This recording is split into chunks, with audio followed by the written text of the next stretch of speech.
My name is Jordan Heath Rawlings. I'm on a mission to help Canadians navigate their finances. Join me on In This Economy as I help you understand the systems behind your money problems so you can finally start thriving even in these unpredictable times. Listen to In This Economy at the Frequency Podcast Network or wherever you get your podcasts. Find your frequency. You're listening to a Frequency Podcast Network production. What if I told you that there was a plant-based drug that was technically illegal but was being sold openly anyway in unauthorized storefronts all across Canada? And I told you that enforcement of that had been lax at best and mostly non-existent because of a range of factors, from priorities to regulations to jurisdiction. And then I told you that the owners running these stores had basically gambled and decided the risk was worth the potential benefit if the product were soon to become legal. Since then, they'd already be up and running and have a huge leg up on the competition. If I told you all of that, would you think you'd just traveled back in time, half a decade? For a third day in a row, this popular City Place pot shop, illegal pot shop behind me, has been shut down by police. A cafe has been targeted by raids since Monday, but continued to restock and reopen every day this week. 5 years since that clip, guess what? Pot is legal, cafe is still open and still selling. Enforcement is an afterthought now that there's a pot shop on every street. And so even without a license, it appears, cafe gambled and eventually won. And now, today, the cycle repeats itself, only with a much different substance. We respect the law. We respect the government. It's just something that we have to do on behalf of ourselves as people. Despite threats from Montreal Mayor Valérie Plante, Fun Guyz is opening in Montreal Tuesday. It's a magic mushrooms dispensary and a chain with 11 shops already existing in Ontario. How different are these two scenarios, and how different are these two drugs? Why have police largely declined to raid these mushroom stores? What can the prevalence of retail shrooms tell us about the rise of psychedelics in general? And if we are following the same path, does this mean mushrooms are the next drug on the legalization playlist? I'm Jordan Heath Rawlings. This is The Big Story. Daniel Eisenkraft Klein is a PhD candidate at the Dalla Lana School of Public Health and an expert in commercial determinants of health, a term that will become clear through this conversation. Hello, Daniel. Hi, Jordan. Great to be here. Well, thanks for joining us. I think this is a really interesting time because it's mirroring something that happened a few years ago. And also, I bet I'm not the only one who has walked down a street in their city and seen a store apparently just selling magic mushrooms. Isn't psilocybin technically illegal in Canada? What are the laws exactly governing its use and apparently sale? Yeah, well, the short answer is yes.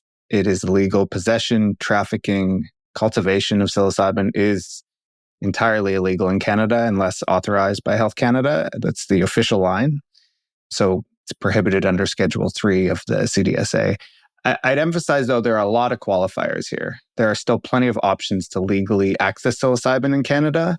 The first and often the place where people are pointed to would be clinical trials. So if you were interested, you could look at Health Canada's clinical trials database where sponsors are required to register their trials. And you'd find probably 20 studies currently either pending or ongoing. And those are evaluating psilocybin's impact on a wide range of medical conditions, often depression or post-traumatic stress disorder, but also on cognitive impairment, on alcohol use disorder, even end-of-life stress, interestingly, pretty wide range. So if you were to qualify into one of those trials, you would be technically legally accessing psilocybin, of course, through the medical system, but all the same.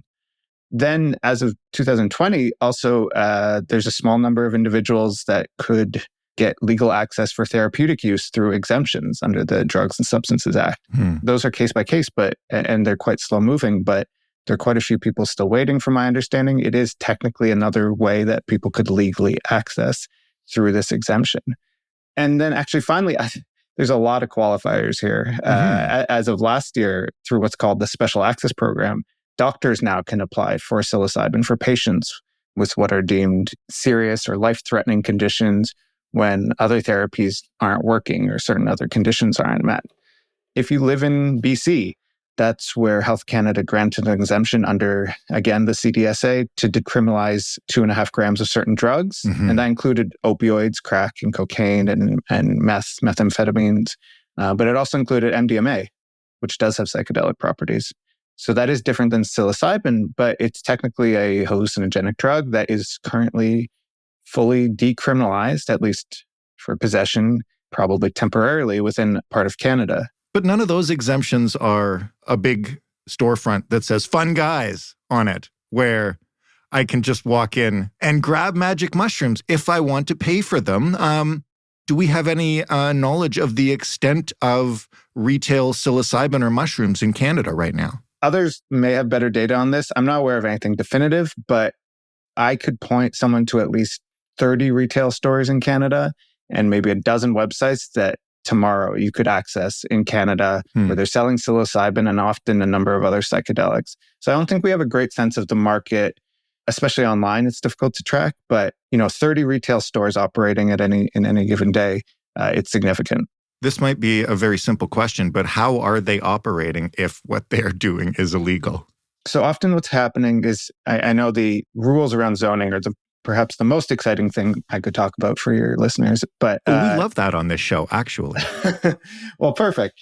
Basically, when you're zoning an area for retail, then it's up to the landlord to put whatever retail store in place that they wish, right? So there's no specific license for let's say, a clothing store. It's just a retail license. So once that's been granted, it's on the police actually to take this on because the landlord is technically following the rules with some constraints. So we're operating this kind of limbo where no level of government appears to want to actually take this on. A lot of them have pushed this over to the police, and then the police say that they are overwhelmed with other issues and that they don't want to deal with it themselves right now. But there have been raids. So in Hamilton, in Montreal, recently in Toronto, they don't seem to be actually making almost any impact, and most of these stores are reopening, but the raids are happening. So I think the store owners perhaps are playing the long game here. I mean, I've talked to a couple. I think some are profiting enough to make the risk and potential charges worth it, and maybe hoping that in the long run, those charges are dropped. I think they're viewing this through the cannabis model, to your point earlier, but there doesn't seem to be that same push around legalization that was with cannabis amidst those raids. Perhaps I turned out to be wrong about that. But I think just to take a step back, there's this overwhelming burden on both law enforcement and governments right now around the opioid crisis. That's the context in which they're operating. And so they've said their focus can't be on psychedelics. Yeah. I think as well, there's some common sense happening here where policymakers and police are are calculating that nothing terrible necessarily is happening from the existence of these stores, relatively speaking to the opioid crisis. And so they're taking that blind eye approach for now. I would guess as well, though, I'm not in the minds of these policymakers, but they realize the problem is way out of hand, especially in places like Vancouver or Toronto, each of which might have 10 or 15 stores operating already. So these would be major operations to bring these down, not to mention that this would do nothing to address the pretty huge online home delivery market. So I think politically it's quite tricky for governments. You risk causing an uproar if you shut them all down, which would then bring the issue to the forefront. And I'm not sure they actually want that issue at the forefront right now. Since we've alluded to it a couple of times, how similar is this to what was happening 5 years ago, a little more than 5 years ago, on the cusp of legalization with marijuana when dispensaries were prolific across Canada? I mean, there were hundreds of them. What is the same and what is different? Yeah, it's tempting to paint the parallels. I think to start, we don't have that many models of drugs becoming legal historically, so we only have so many colors to paint with here. So yes, I'd agree there are some strong similarities. One is that civil disobedience in both cases seem to be helping to push the needle. So I'd argue, especially because most of my work is around policy change, so I'm biased, but I think big long-term changes are happening perhaps through legislation. But individuals who actively are pushing back against prohibition do seem to often catalyze some of those changes. Some of this is done out of principle and seems to come from a real sense of the injustices of the war on drugs. Others just have found a way to make some good money without having to pay any taxes on it. Those two reasons are not mutually exclusive, by the way, but the parallel is there. Another is that we have people being told that there's this medical model, as we had with cannabis, that they can access the product through if they qualify, and that's just been insufficient. And so retail stores are filling in that gap. But there are real differences. I think, around 2016, 2017, there was this sense Trudeau's government had been clear about their plans for legalizing cannabis. By 2017, the House had already passed some of the legislation, and the Senate had in early 2018. So there's this real sense of progress towards legalization. I'm not sure we're seeing that with psychedelics. There's not that same discussion going on among high-level ministers or among high levels of government. Right. And really the movement I'm seeing is towards a medical model instead. And so we have these retail stores progressing while the medical model is what is getting most of the validation and support at the higher levels. But I'm not sure that's actually where we're going to land in this legalized recreational market. This is something I bet you could talk about for a while, and we've talked about previously in some aspects on this show, but it sure seems like right now there's been an explosion in general interest in psychedelics, research into them, applications of them, and I mean, in some cases, including this, maybe availability of them. Do you think that's true? And if so, what's behind it? I think that's a good split because we can conflate what is psychedelics in the zeitgeist and the general, what we're hearing about psychedelics with changes in use and then in changes in availability, and they are distinct. In terms of discussion, I think we are seeing an interesting moment where mainstream figures, people like Michael Pollan, are talking openly about using these products, and that has lent it a level of credibility. And I think a lot of people have spoken about this in terms of changing their lives. A number of people have spoken about using psychedelics in ways that have addressed long-term mental health issues, long-term depression. So I actually think that has a real impact when, quote unquote, everyday people are learning a lot about it. In terms of use, I think the latest data was about 2% of adults using psychedelics in Canada in the past year. That data can be tricky because many people are hesitant to tell this is a government-run study about their use of drugs that the government is keeping illegal. Right. So if we were to trust that data, that would be about 800,000 people using this. And it's not clear that that has increased dramatically. I think what we are seeing, though, is this availability, to your point, that has changed. And, the dark web and the online markets is changing the drug markets as a whole. So this is kind of a microcosm of that. But the lack of raids outside of a few recently has surprised, I think, a number of people that these stores are able to operate in the open. That has been a shift. And, there were little places that people might have known about 10 years ago, 15 years ago, but it was nothing like this. The last 2 to 3 years has been an enormous change. You mentioned there's a wide spectrum, and certainly we've talked on this show about some of the new applications in mental health, but there's a whole range from, casual for fun to people who claim that microdosing makes them more energetic or creative to those more serious uses. What does the research tell us about where that line is, if there even is a line between okay, these are things that we actually know that they can be used for, we've done studies, they have this application, and stuff that is, I hesitate to use the term pseudoscience, but that is what it can feel like. I'd say we have some good evidence. In the US, MDMA has made it to stage 3 trials as a treatment for post-traumatic stress disorder. That's the final stage of clinical trials in the United States. Yeah. There's a range of conditions that psychedelics may help to treat, as discussed. I think the evidence is still emerging, but promising. We just need a lot more of it. We need perhaps a lot more funding, more sustainable funding. But you're right. There's a balance between the pseudoscience and the claims that we're hearing and pretty rigorous evidence that we're looking for. A lot of those are going to come from strong funding models that allow these to be evaluated over longer terms. So often what we're doing is evaluating the impact on, let's say, depression within 2 weeks, 4 weeks, 3 months. But I'm especially interested in longitudinal data. I want to know whether these have an impact a year on, 2 years on. And if not, how often one would have to take these or use these for that. I'd say Canada has been quite slow in funding this, but to the federal government's credit, they actually did provide a small $3 million grant just earlier this year to support 3 of those trials. In the US, where a lot of this data comes from, federal agencies don't support clinical research on Schedule 1 drugs, Schedule 1 compounds usually. So that's really complicated it. But I think that we have this interesting model now of research funding around psychedelics that's come from philanthropy and even some crowdfunding. It's incredible that crowdfunding could fund research on psychedelics. Right. The Johns Hopkins Center for Psychedelic and Consciousness Research might be the most promising in terms of this work. They have, I think, about $55 million in funding and seem to be quite committed to doing this research, generally free from commercial interest. And they got the first United States federal grant for psychedelic treatment research in half a century, just a couple of years ago. And so it does seem like the dial's moving on getting better evidence. And they recently did find some pretty significant impacts of psilocybin on major depressive disorder, even up to a year later. So to my earlier point, they're actually looking at this longer term.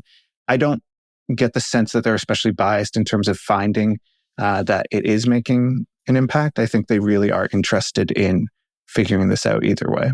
Let's bring it back to the retail aspect of this. How concerned should we be about people being able to walk in off the street and just buy this stuff in whatever amount? I would say that my concerns are more about the lack of regulation around the stores than the fact that they can access them themselves. Yeah. This is not to say that there aren't significant risks with psychedelics, though, in the case of psilocybin, as far as we know, it does not have addictive properties, but there are all sorts of risks that are well documented. To your point, the more concerning issue is the lack of, let's say, a regulated supply. So especially with synthetic drugs like MDMA, let's say, when we have this poison drug supply that we're seeing with opioids coming from fentanyl and carfentanil, et cetera, that is a real risk. So that would be less about the actual properties of the psychedelics and more about a tainted supply. I think also people can come in off the streets, ask for this product, and end up with very little actual proper education or information on them. That's kind of what I was getting at, is like, you got to know a bit about this stuff before you use it. Yeah. And, I know I saw someone from one of the stores commented on one of my articles saying that they provide this education and provide pamphlets. And I commend the stores that do. I think the issue is we're leaving it as voluntary and as up to each store to do it themselves. So some of them give some good information, some don't give any at all. Some make wild claims about what psychedelics can do for you. It's asking a lot of store owners to take this on. And the evidence seems to indicate that when we make it voluntary, it ends up pretty patchwork in terms of the information that people get. And especially in terms of, this intersects with different conditions, with schizophrenic conditions, with bipolar, and you want people to go in fully informed. If they're adults, if they're going into this wishing to use it, you want to make sure they have all the information possible. It's not clear to me that that's happening. On top of that, we have the marketing and branding that many of these stores have, which are splashy, which I would argue appeal to kids with a lot of bright colors and a lot of cartoons. I would push for plain packaging. So you put that all together, you end up with what I would say is a retail experience that's more promotional than educational or informational. And I would prefer something like psychedelics be squarely within that information and education sector. What should we do about this if you were a policymaker? And I mean, I guess specifically right now about the retail stores selling this stuff, but more broadly, what should policymakers do with the fact that psychedelics are becoming more popular and more retail level and easier to access, and more people are curious about them? I think a lot of people said that it took a long time and it was pretty messy with pot. How can we do better? Yeah, that's the $1 million question. Well, I think the first question would be for law enforcement or for whomever is leading these raids, asking what effect they're aiming for before even getting into this question of evaluating the effect of those raids. So sometimes it's not quite clear what the objective is of the current strategy. It's framed occasionally as aiming to address organized crime, sometimes to deter use. In terms of deterring use, it's not clear to me at all that these raids do that. I'd call it a fart in a hurricane. Mm-hmm. It does not seem to actually make an impact on supply in any way that limits use, if that's indeed your goal.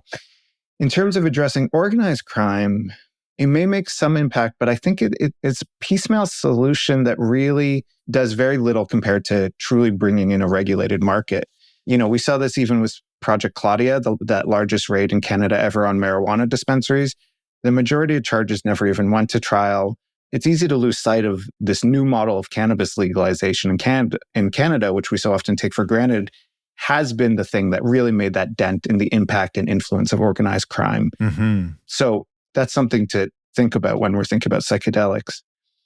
In terms of moving forward, I'd make a distinction to begin with about what we believe is good and what is acceptable. What I mean by that is, I think it's useful to say at the outset that regulating and legalizing psychedelics is different than encouraging them. In fact, I'd argue if done properly, it could even do the opposite. If that is your goal, if you do want to discourage their use, that those two things are distinct. But I can tell you that already those who want to use psychedelics for recreational use are doing so. Right. If you just take a glance at the dark web, if, as you say, you go into one of the psychedelic stores, whether you like it or not, people who want to use them are getting them very easily right now. And it doesn't appear that these recent raids, this raid and repeat strategy is doing anything to change that. So we can bury our heads in the sand, but it's happening either way. So it's more, what are we going to do about it? In terms of the stores themselves, I don't know if I have a particularly strong stance because I see them as a consequence of a number of policy failures more than really a long-term solution. I think I felt this way about the illegal cannabis stores when they were all opening pre-legalization. I was kind of defensive of their existence in the absence of proper alternatives, but not necessarily thrilled with their approach. I remember one clerk giving me 10 different health conditions that she claimed pot would address for me, which isn't necessarily the model of service I'd hope for with legalized substances. I mean, I will say some psychedelic stores I visited are really careful with age checks and providing at least some information on the products, but that's not a guarantee. So in terms of moving forward, there's two directions. I think the medical angle is more persuasive to the public. So people are more sympathetic to the idea of legalizing psychedelics for medical use than for recreational use. And that may be the Trojan horse that full-on legalization allows. I would encourage caution around and considerations of the downsides of that approach. We often create this two-tiered system with drugs where a medical validation opens up this wide range of options and even financial assistance for those options, while those without are pushed further into the underground market. And we end up imbuing the medical arena with this ability to be this gatekeeper. So, we have this idea that it makes sure those who, quote unquote, should have access do so, and the rest are kept out. Right. And that model works great for something like blood thinners, let's say, but it just doesn't work for drugs that a significant chunk, and from what we know, the majority of those using it actually just want to use recreationally.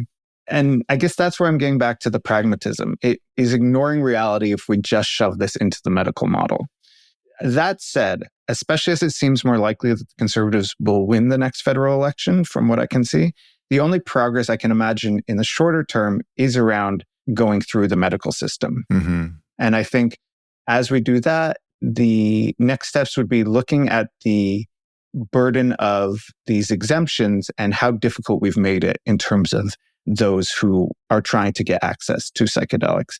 I think we need to be realistic that for most people, if they are applying for an exemption and it's taking months for access, and if it's extraordinarily difficult to navigate the whole system, they have 10 storefronts within, an hour's drive. Yeah. Asking of them to go through that instead of just going to the storefront that they can easily access psychedelics on the same day from seems unrealistic. So I think we should always keep in mind how this medical model and the recreational model intertwine. And when it comes to providing exemptions, especially for people with really serious conditions that we want to make sure have access, doing the best with what we have and recognizing how easily diverted this group of people can be to the recreational market if we make it overly difficult for them to access the medical model. Daniel, thank you so much for this. It's a fascinating discussion.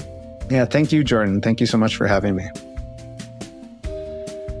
Daniel Eisenkraft Klein at the Dalla Lana School of Public Health at the University of Toronto. That was the big story. For more, including stories that we did way back when on those illegal pot shops that eventually became quasi-legal pot shops, but either way, still sell a lot of pot, you can head to thebigstorypodcast.ca. You can find us on Twitter, as always, at TheBigStoryFPN. Reach out to us there if you've got a story suggestion, an idea, or even a complaint. You can also just email us directly. That address is hello@thebigstorypodcast.ca, and you can phone us up and leave a voicemail. That number is 416-935-5935. The Big Story is available absolutely everywhere you get podcasts. I shouldn't even have to say that at this point, but if you've got a new way to get podcasts and The Big Story isn't there, we always want to know about it. Thanks for listening. I'm Jordan Heath Rawlings. We'll talk tomorrow.